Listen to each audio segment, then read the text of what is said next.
वहां साथ बैठा हरि बार बार ध्यान अपनी तरफ खींचने की कोशिश कर रहा था। बार बार नाकाम होते देखकर अब वो अपना निचला होंठ मोड़ते हुए रोने की तैयारी पकड़ चुका था। जिसे देखते हुए गोविंद बुखलाते हुए उसे थाम चुका था। अरे रोना नहीं चंपू, तुम्हारी माँ सो रही है, धीमी आवाज में बोलते हुए गोविंद अपने बेटे को चुप करवाने की कोशिश कर रहा था, जो रोने की पूरी तैयारी में था। मगर अपने पिता का ध्यान अपनी तरफ होते देखकर कुछ देर के लिए अपना रोना छोड़ चुका था, जिसे देखकर गोविंद के होंठ मुस्कुराहट में ढीले पड़ गए थे। कुछ देर पहले जो फिक्रमंदी में उसके चेहरे पर छाया हुआ था, अब वो गायब हो चुका था। दूसरी नजर सोई चंदा पर डालते हुए अपने बाजू की पकड़ उसकी कमर पर मजबूत कर चुका था। कुछ ही देर के बाद उसकी कांपती हुई पलकों को देखते हुए वह अपनी पकड़ चंदा की कमर से हल्की करते हुए छोड़ चुका था, जबकि पूरा ध्यान पूरी तरह से अपने ऊपर बैठे अपने बेटे हरि की तरफ था, जो अपने हाथों से नन्हे नन्हे इशारे करते हुए कोई बात समझाने की कोशिश कर रहा था। अपनी आंखों को मलती हुई चंदा कुछ देर वहीं सूझबूझ खोती हालत में मौजूद अपनी हालत पर ध्यान दिए हुए लेटी थी, मगर हरि पर नजर पड़ते ही उसके होंठ मुस्कुराहट में ढीले पड़ गए थे। मेरा बच्चा उठ गया क्या? आपको भूख लगी है? मुस्कुराते हुए पूछते हुए चंदा की नाजुक उंगलियों ने हरि के गालों को छुआ था। हरि, जो ये सब कुछ बड़ी गौर से देख रहा था, उसने वो प्यार अपने गालों पर महसूस किया था। बेकाबू होकर उसने अपने होंठ दबाते हुए हरि को देखा था। हरि ने दूध पी लिया है, अब उसे भूख नहीं लग रही। धीमी आवाज में बोलते हुए गोविंद ने चंदा को करंट सा खाकर पलटने पर मजबूर कर दिया। गोविंद को अपने इतने नजदीक महसूस करते हुए उसकी जान तो गले में आ चुकी थी। तभी घबराते हुए वह अपने आप गोविंद से एक ही झटके में दूर करते हुए बिस्तर पर सीधी होकर बैठ गई थी। मगर बहुत जल्द उसे फिर से गोविंद की तरफ झुकना पड़ा था, क्योंकि हरि की मुट्ठी में चंदा के बाल बहुत बुरी तरह से फंस चुके थे। अपना सूखा गला तर करते हुए वो कभी हरि, फिर गोविंद, फिर हरि को देखती चली जा रही थी। ये दोनों बाप बेटे उसकी जान हथेली में लिए बैठे थे। उनकी नन्ही सी जान उन दोनों में कहाँ आकर फंस गई थी। एक तो वह गोविंद के इस तरह के नजदीक आने पर उसके ऊपर ही बेफिक्री से सो रही थी। दूसरा ये हरि, जो हटने का नाम ही नहीं ले रहा था। तभी नरमी से उसकी मुट्ठी खोलते हुए अपने बालों को उसकी पकड़ से आजाद करवाकर वह झट से बिस्तर से नीचे उतरी और बाथरूम में बंद हो चुकी थी, जिस पर गोविंद अपने होंठ भींचते हुए दरवाजे की तरफ देखता रह गया था। नाश्ते की मेज पर सभी लोग बैठे हुए थे। चंदा का पूरा ध्यान हरि की तरफ ही था। उसे अपने हाथों से खाना खिलाती हुई वो भूल से भी अपनी नजरें गोविंद की तरफ नहीं उठा पा रही थी। वह उसके लिए काफी था। तभी वह अपनी नजरें जितना हो सके गोविंद से बचाने की भरपूर कोशिश में लगी हुई थी, जिसे महसूस करते हुए गोविंद हल्का हल्का सा मुस्कुरा रहा था। ये लड़की धीरे धीरे सही, मगर उसके दिल दिमाग पर सवार होती चली जा रही थी। क्या ये उसकी सूरत थी या नहीं, या कुछ और था? भला बेकाबू अपने दिमाग की नसों में ये बात उतारते हुए दिल से झुंझला गया था, जब सामने ही वो हरि को बड़ी तसल्ली से खाना खिलाते हुए देख रहा था और अपने खाने की तरफ ध्यान दे चुका था। हरि का ख्याल रखना, मैं बहुत जल्द काम से लौट आऊंगा। मुझे हरि के मामले में कोई भी शिकायत और कोताही नहीं मिलनी चाहिए। और धीमे शब्दों में बोलता अब अपने कमरे की तरफ बढ़ गया था। चंदा तो अपने होंठ बीच कर रह गई थी, जैसे वो कोई जल्लाद हो जो उसके जाने के बाद हरि को कच्चा चबा जाएगी। दिल में बड़बड़ाते हुए वह हरि की तरफ ध्यान देती रह गई, जो अपनी बड़ी बड़ी आंखों से उसे ही देख रहा था। मम्मा तुमसे बहुत प्यार करती है ना? पापा की बातों में मत आना, ठीक है? हम दोनों मिलकर सारा दिन मस्ती करेंगे, खाना खाएंगे, टीवी देखेंगे, और आपके पापा सारा दिन ऑफिस में काम करेंगे, ताकि वह हमारे खाने के लिए बहुत सारी चीजें ला सके। धीमी आवाज में उससे बात करती हुई चंदा ने वो पीछे आते हुए गोविंद को मुस्कुराने पर मजबूर कर दिया था। ठीक है बाबा, काम करके पैसा कमाएंगे, बस तुम दोनों हमेशा मुस्कुराते रहना। गंभीर शब्दों में बोलते हुए गोविंदा झुकते हुए हरि के गाल पर चूमता चला गया था, जबकि उसे अपने इतने करीब आते हुए महसूस करते ही चंदा की सांसें तो गले में ही अटक चुकी थी। उसके परफ्यूम की खुशबू पास फैलते हुए चंदा के अंदर उतरती चली गई थी, जिस पर वह लाल पड़ते हुए अपना चेहरा हरि की तरफ मोड़ चुकी थी, जिसे देखते हुए हरि भी उसे गले लगाते हुए उसका चेहरा थपथपा चुका था। मगर ये गोविंद, जो उसके लाल पड़ते हुए कान कैसे नहीं देख पाया था, तभी मुस्कुराते हुए पीछे हट चुका था। अपना ख्याल रखना, ये कहते हुए जाते हुए उसने हरि को कहा था, या फिर चंदा से, वे दोनों ही इशारों से सामने जाते गोविंद की तरफ देखते रह गए थे। ऑफिस से लौटते वे अपने कमरे की तरफ कोई खूबसूरत सा नजारा देखने के लिए बढ़ा था, मगर सामने ही खाली कमरे को मुंह चिढ़ाता देखकर उसका दिमाग झुंझलाकर रह गया था। तभी बड़ी हड़बड़ी में आगे बढ़ते हुए कपड़े चेंज करने के लिए ड्रेसिंग रूम की तरफ बढ़ गया था। कुछ ही देर के बाद कमरे से बाहर निकलते हुए पूरे घर में घूमते हुए उन दोनों माँ बेटे को ढूंढना चाहता था, मगर उसे वे दोनों कहीं भी दिखाई नहीं दे रहे थे। शाम का वक्त था, सूरज ढलता हुआ महसूस हो रहा था। अब हरी के कमरे का दरवाजा खोलते ही उसके सिर पर आसमान गिर पड़ा था, क्योंकि वे दोनों हरी के पूरे कमरे में खिलौने बिखेरे हुए मुस्कुराते हुए एक दूसरे के साथ खेलने में बिजी थे। यहाँ वहाँ भागते हुए खिलौने पूरे कमरे में बिखर चुके थे, जबकि हरी ठहाके लगाते हुए आगे भागता चला जा रहा था, जिसके पीछे पीछे चंदा भी उसे पकड़ने के लिए भाग रही थी। दरवाजा खोलते ही वे दोनों एक सेकंड के लिए बिल्कुल जम से गए हों, मगर फिर से अपने खेल में ध्यान देते हुए गोविंद को नजरअंदाज कर चुके थे, जिसे महसूस करते हुए गोविंद की मुट्ठियां गुस्से से बंद हो गई थी। ये दोनों तो उसे कुछ समझ ही नहीं रहे थे। सीरियसली बेबसी से वह दोनों को देखते हुए बस सोचता चला गया था। अभी वह 2 कदम चलकर आगे ही आया था कि उसकी आंखों के सामने तारे नाचने लगे थे, क्योंकि हरी के खिलौने पर फिसलते हुए गोविंद अपने पूरे दम से फर्श पर बैठ गया था। उसके सामने खेलते हुए उन दोनों की हंसी छूट गई थी। वे दोनों हंस-हंस कर लोट-पोट हो गए थे। गोविंद की तरफ हाथ करके ठहाका लगाए जा रहे थे, जिन्हें देखकर गोविंद का चेहरा बेकाबू सुर्ख लाल पड़ गया था। मतलब मेरी ही बिल्ली मुझसे ही मियाऊं। तभी एक झटके से आगे बढ़ते हुए उसने दोनों को ही एक बार में दबोचने की कोशिश की थी, जिससे वे दोनों भाग निकले थे। आसपास भागते और जोर से ठहाके लगाते चले जा रहे थे। तुम दोनों रुक जाओ, एक बार बस मेरे हाथ लगने दो, देखो तुम दोनों की मैं कैसे चटनी बनाता हूँ। अपने दांत पीसते हुए वो उन दोनों की तरफ देखते चला गया, जो भागते हुए उससे दूर जाने की कोशिश कर रहे थे। तभी 2 कदमों के वार में ही हरी को अपने बाजुओं में दबोच चुका था। हरी को यूं पकड़े जाते हुए देखकर चंदा पलटते हुए बेबसी से उसकी तरफ देख रही थी। वो जैसे आंखों ही आंखों में हरी को चकमा देने को कह रही थी। यूं उसके पकड़े जाने पर अब जब हरी अपने आप को नहीं बचा पाया, तो खुद को भी उसके सामने सरेंडर कर चुकी थी। चलते हुए उसके सामने आकर रुक गई थी, जो गुस्से की निगाहों से उसे ही देखे जा रहा था। हंसे क्यों तुम दोनों मुझ पर? गंभीर शब्दों में बोलता हुआ उन दोनों को घूर कर देख रहा था। नहीं, ऐसी बात नहीं है, हमने कभी इस तरह किसी को इतने जोर से गिरते हुए नहीं देखा, तो बस इसलिए हंसी निकल गई। अपने होठों को दबाते हुए बहुत कोशिश कर रही थी कि उसकी फिर से हंसी ना निकले, मगर उस मंजर को याद करते हुए वो बार-बार उसके होठों से हंसी ही निकल रही थी। बड़ी मुश्किल से खुद को रोक पाई थी। हरी के सफेद चमकते हुए दांतों पर नजर पड़ते ही बेकाबू उसका कंट्रोल टूटकर फिर से हंसी में बदल गया था, जिसे देखते हुए गोविंद अपने दांतों को कुचलते हुए रह गया था। आज तो ये दोनों माँ बेटा उसे बहुत ज्यादा तंग कर चुके थे, मगर सामने भी गोविंद था, जो उन दोनों को एक ही झटके में अपने बाजुओं में समेट चुका था। अब दोनों ही उसके कैद में आकर फड़फड़ाते अपने आप को छुड़ाने की कोशिश कर रहे थे। अब दोनों को ही घूरती हुई नजरों से देख रहा था। अच्छा सॉरी, अब आपके ऊपर हम दोनों कभी नहीं हंसेंगे, मगर आप भी ये देखो ना, अगली बार देख कर चलना। आज तो खिलौना था तो आप थोड़ा बहुत बच गए थे, अगली बार अगर अकेले फिसले तो आपकी खैर नहीं।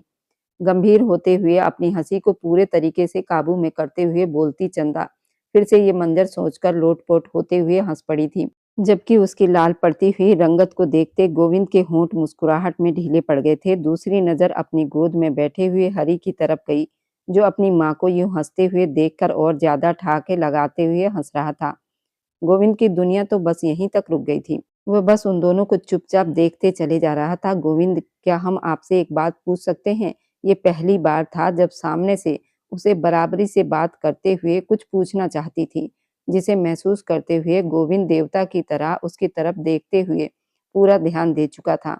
हरि को वो उसके कमरे में सुलाकर अपने कमरे में वापस आए, तो ड्रेसिंग मिरर के सामने खड़े होकर अपने होठों पर उंगलियां फेरते हुए कुछ सोचते हुए चंदा ने गोविंद से बात की थी।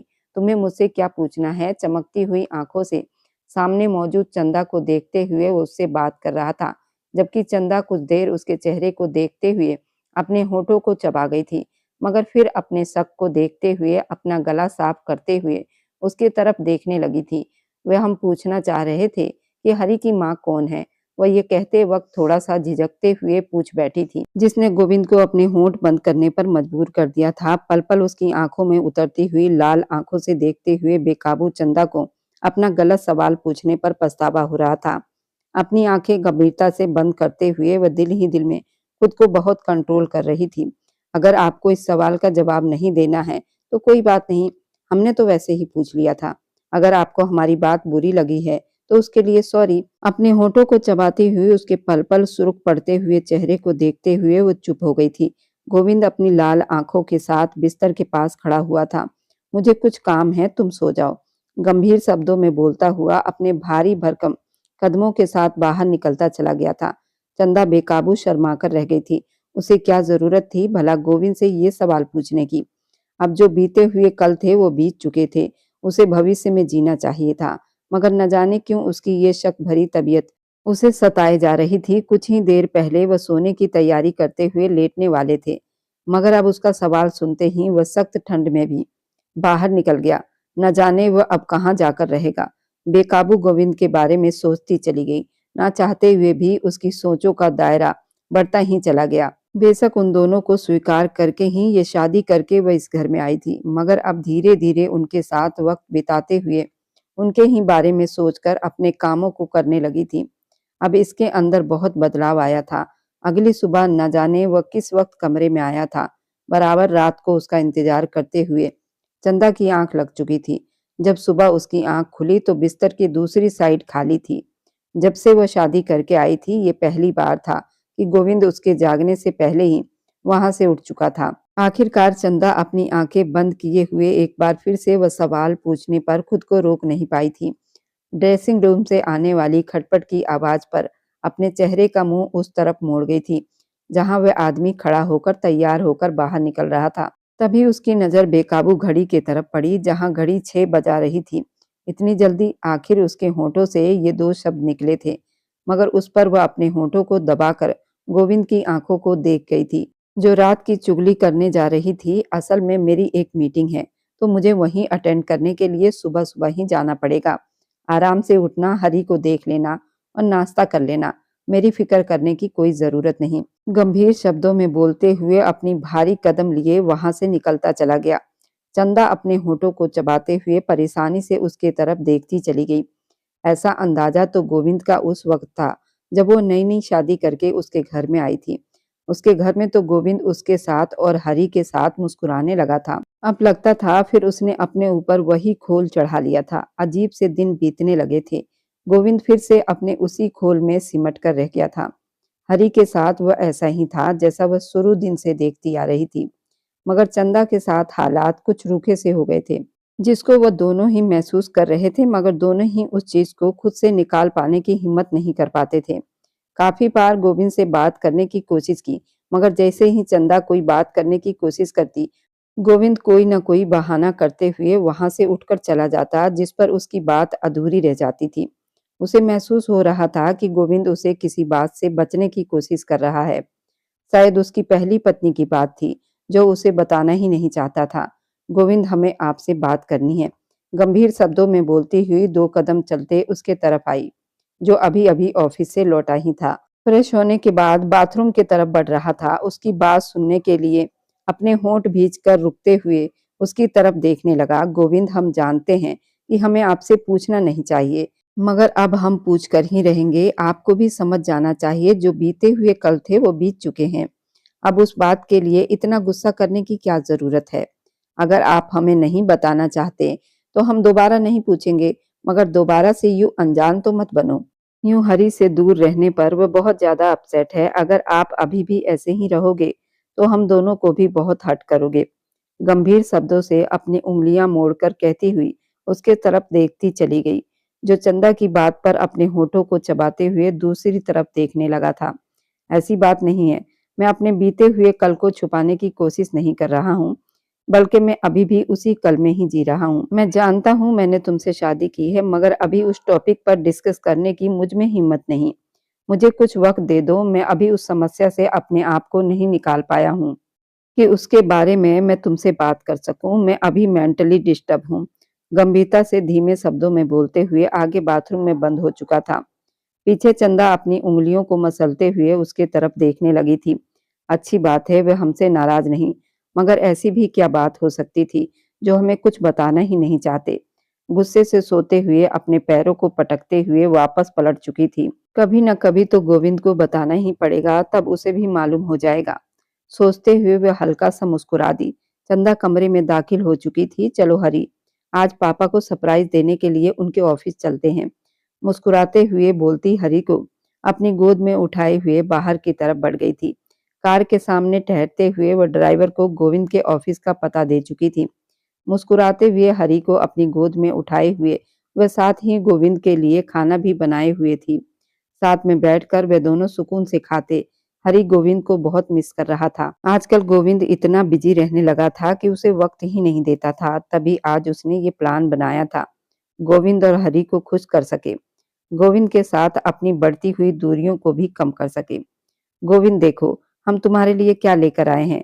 उसके शब्द उसके मुंह में ही दम तोड़ गए थे, क्योंकि सामने जो मंजर उसे दिखाई दे रहा था वह बर्दाश्त करने वाला नहीं था, ना ही विश्वास करने वाला था। गोविंद अपनी कुर्सी पर बैठा हुआ था, जबकि छोटे बालों वाली एक औरत आधे अधूरे अजीब से कपड़े पहने हुए उसके ऊपर झुकी हुई थी। अपने दोनों हाथ उसके सीने पर जमाए हुए थी। उसके आवाज देने पर वे दोनों करंट खाकर उसके तरफ पलटे थे, जहां चंदा हरी को बाजुओं में थामे हुए हैरानी से जमी हुई थी। बड़ी-बड़ी आंखें उन दोनों को ही देख रही थी। गोविंद की आंखों में एक पल के लिए डर समा गया था। तभी अपने ऊपर झुकी उस औरत को एकदम खुद से झटकते हुए वह झटके से सीधा खड़ा हुआ। चंदा, मेरी बात सुनने की कोशिश करो, ऐसा कुछ भी नहीं है जैसा तुम समझ रही हो। उसका दिल बेकाबू धड़क रहा था। उसकी बात को लेकर कहीं सामने ठहरी हुई उसकी पत्नी उसको गलत ना समझ ले। अभी वह 2 कदम चंदा की तरफ बढ़ा ही था, जब वो बड़े आश्चर्य से अपने कदमों को पीछे ले गई थी। उसकी सूनी आंखों में आश्चर्य था। गोविंद, तुम ऐसा कैसे कर सकते हो? फटी-फटी आवाज में उसके शब्द बिल्कुल थमे थे। गोविंद अपने होंठ भींचकर रह गया था, मगर हैरानी तब हुई जब वो लड़की उसके तरफ पलटी।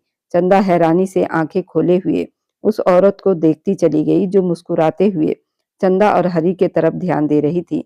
वह हूबहू चंदा की कार्बन कॉपी थी, बिल्कुल उसके नैन नेक्स चुराए हुए थी। ऐसा महसूस हो रहा था कि वहां चंदा ही खड़ी है, बस सिर्फ उसके हुलिया का फर्क था। उसके कपड़े बिल्कुल बेहुदा और छोटे-छोटे थे। ये कौन है? उसके शब्द गले में ही दम तोड़ गए थे जब वह औरत मुस्कुराते हुए चंदा के करीब आई। मेरा नाम पायल है। मैं हरी को जन्म देने वाली उसकी अपनी माँ हूँ और गोविंद की ब्याहता पत्नी हूँ। वो मुस्कुराते हुए बोलते उसने उसे बिल्कुल आश्चर्य में डाल दिया था। मेरी बात सुनो चंदा, ये मुझसे डिवोर्स ले चुकी है और हरी को भी इसने मुझे सौंप दिया है। गंभीरता से कहता हुआ, अपने शब्दों को काबू में रखता हुआ सामने खड़ी अपनी पहली पत्नी पर जलती हुई निगाह डाली, जो उसके इज्जत को पहले ही मिट्टी में मिला चुकी थी। चंदा उन दोनों को आश्चर्य से देखती हैरान हो रही थी। वे दोनों उसके सामने ही उसकी आंखों में धूल झोंक रहे थे और दोनों को इस बात से कोई फर्क नहीं पड़ रहा था।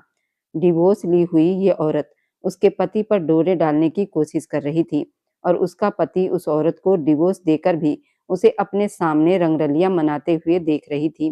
क्या इन दोनों को जरा सी भी शर्म नहीं थी? बेकाबू सोचते हुए उसका दिल दुख गया था।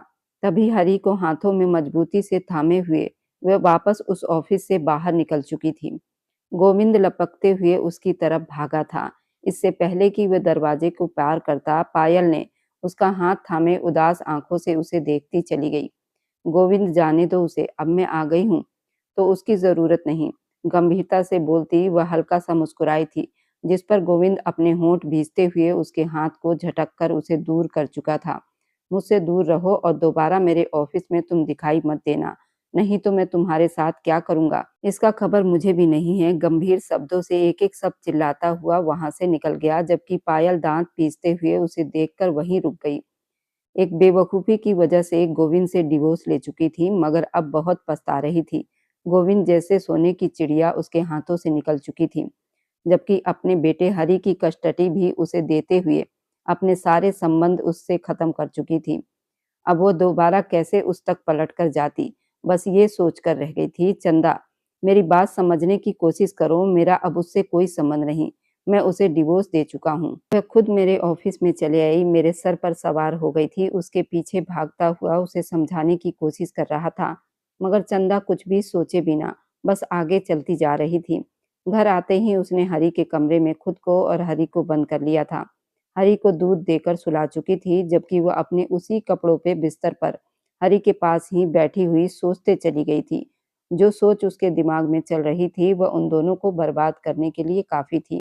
तभी वह दिमाग को सुकून देने की नाकाम कोशिश कर चुकी थी, मगर जो ऑफिस में मंजर देखा था, वह किसी भी तरह उसकी आंखों से ओझल होने वाला नहीं था।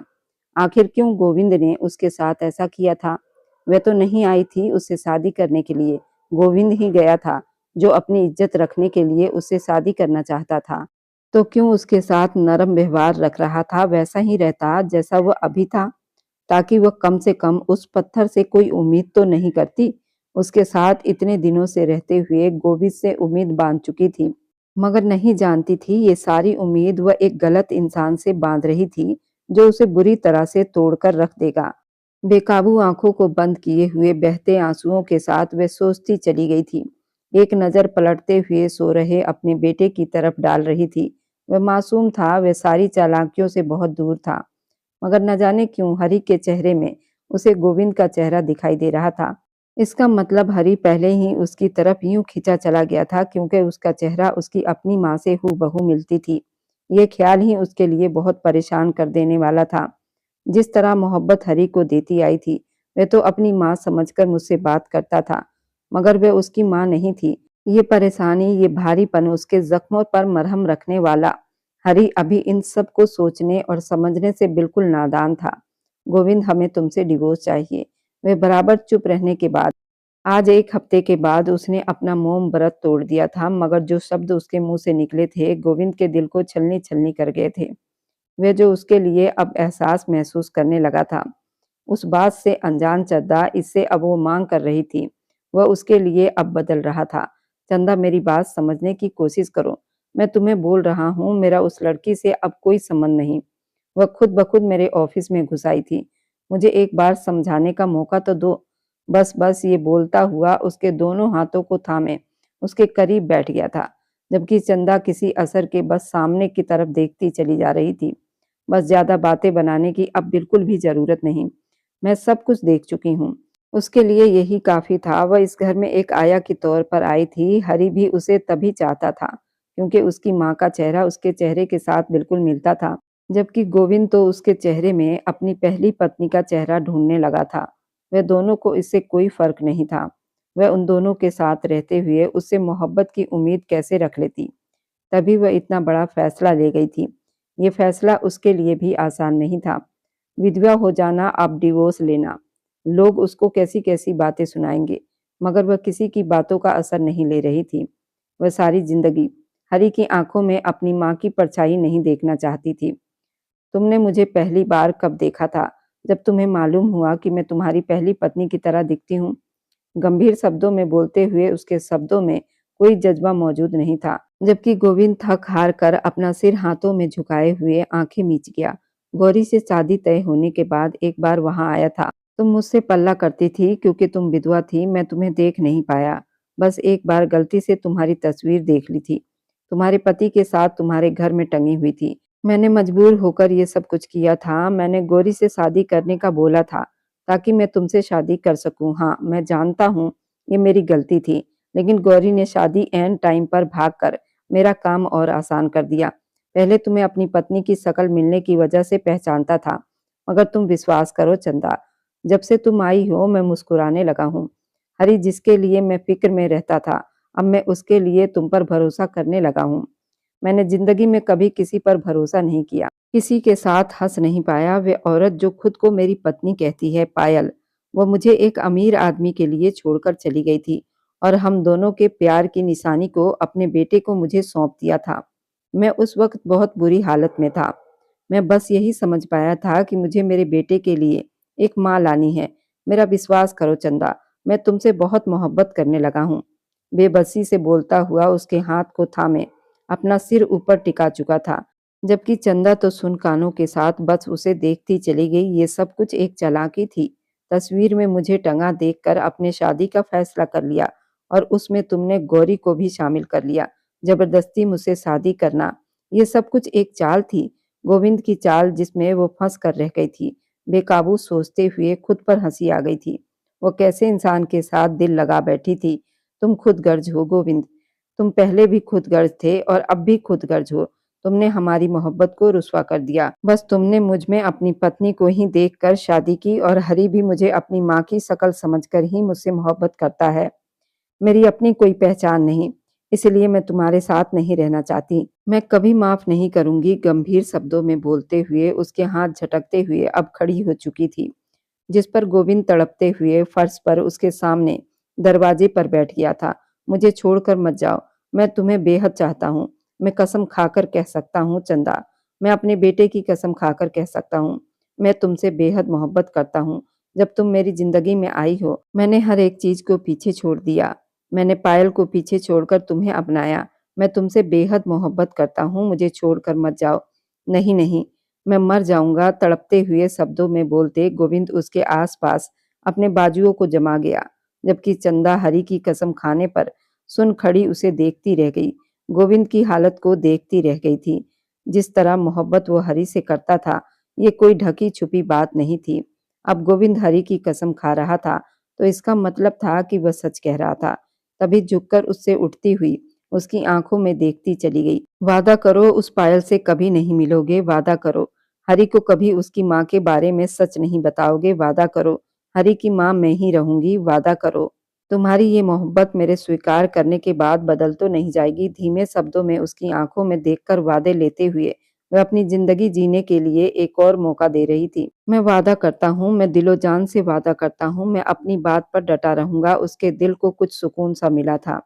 चंदा की बातें उसके तड़पते हुए जिस पर मरहम रख गई थी, जिसे महसूस करते हुए वो मुस्कुराते हुए उसे अपने बाजुओं में भर चुका था। मैं तुमसे बेहद मोहब्बत करने लगा हूँ चंदा, और हमेशा करूंगा। मैं तुम्हें अपने दिल की बात बताने के लिए खुद में हिम्मत इकट्ठी कर रहा था। मैं चाहता था कि जब मैं तुम्हें पायल का सच बताऊं, उसके बाद ही तुमसे अपनी मोहब्बत का इजहार करूं, मगर खुद में ये हिम्मत नहीं कर पाया था। आज मैं तुमसे वादा करता हूँ चंदा, गोविंद तुमसे बेहद मोहब्बत करता है और तुम्हें दुनिया की हर खुशी देना चाहता है। क्या तुम अपना दिल मुझे सौंप दोगी? मुस्कुराते हुए बोलता बेकाबू उसके गर्दन को चूमने लगा था, जबकि मुस्कुराते हुए चेहरे के साथ अपने बाजुओं के घेरा उसकी गर्दन पर बांधती हुई चंदा भी अपने आप को उसे सौंप चुकी थी, जो उसका पति था और जिस पर उसका पूरा अधिकार भी था। गोविंद ने उस दिन के बाद से चंदा को यह साबित कर दिया कि वह दुनिया में सबसे पहला इंसान है जो इतनी मोहब्बत करता है। वह चंदा के मुंह से निकलने से पहले उसकी हर चीज को पूरा कर दिया करता था। चंदा को भी महसूस होने लगा था कि चंदा के पहले पति से भी ज्यादा उससे मोहब्बत करता है। शायद उसके पहले पति का प्यार भगवान ने उसके अंदर डाल दिया था और उस मासूम बच्चे के लिए चंदा जैसी औरत का चुनाव किया था। चाहे समस्या कैसी भी थी, लेकिन भगवान ने इसका अंत बहुत अच्छा किया था। मासूम बच्चे को उसकी माँ से मिलवा दिया था और तड़पती हुई मोहब्बत करने वाली औरत को दोबारा से उसके पति से मिलवा दिया था। भगवान समय के साथ सब कुछ ठीक कर देते हैं। आज चंदा भी टूटकर गोविंद से मोहब्बत करने लगी थी। अब आप लोग बताइए, क्या चंदा ने गोविंद से शादी करके अच्छा किया या गलत किया? और मेरी वीडियो जहाँ कहीं से भी आप लोग देखते हैं, कमेंट में शहर और राज्य का नाम जरूर बताइए। मुझे आप लोगों को कमेंट पढ़ने में बहुत आनंद आता है और उन सभी का मैं बहुत बहुत धन्यवाद करना चाहती हूँ। जो लोग मेरी वीडियो को देखते हैं, लाइक करते हैं और शेयर करते हैं। अगर आपको आज की कहानी पसंद आई है, तो वीडियो को जरूर लाइक कीजिएगा और अपने दोस्तों के साथ शेयर भी कीजिएगा। और हाँ, अगर आपने अभी तक हमारे चैनल को सब्सक्राइब नहीं किया है, तो जरूर सब्सक्राइब कर लें। मिलते हैं हम अपनी कल की एक और नई दिलचस्प कहानी के साथ। मुझ पर सदा अपना प्यार और स्नेह बनाए रखें। सभी को मेरा प्यार भरा नमस्कार दोस्तों। खुश रहें, स्वस्थ रहें, मस्त रहें।